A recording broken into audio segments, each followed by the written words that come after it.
আসসালামু আলাইকুম রহমতুল্লাহ বারকাত। Hello guys, কি অবস্থা? শুভ সকাল অ্যান্ড গুড মর্নিং। তো আপনারা সবাই কেমন আছেন? আজকে আমাদের কাজের তেমন কিছু প্যারা নাই। প্যারা না থাকার কারণে আমরা নিজেরাই খুঁজে খুঁজে কাজ করতেছি। এই যে এখানে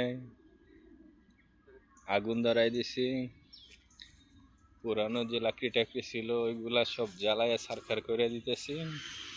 এই যে পাশাপাশি আরেকটা কাজ ভালো করছি, এই যে আজকে আমার গাছটার যত্ন নিতেছি। গাছটার জন্য ছোট করে একটা চতুর্ভুজ আকৃতির একটা শেপ বানাই, ওইটার ভিতরে কিছু পুরানো যে কাঠগুলো পোড়ানো ছিল ওইগুলার ছাইগুলো এখানে দিছি। ছাইগুলা দেওয়ার পর এটারে সুন্দর করে একটু পানি দিয়া একটু সাইজ করলাম আর কি। গাছটা একটু যত্ন নিলাম, যদিও আমি এখানে না থাকি যেন গাছটা যেন আমার স্মরণ করে। মানুষ তো মানুষকে বুঝা যায়, বুঝছেন না? এই আর কি। এই যে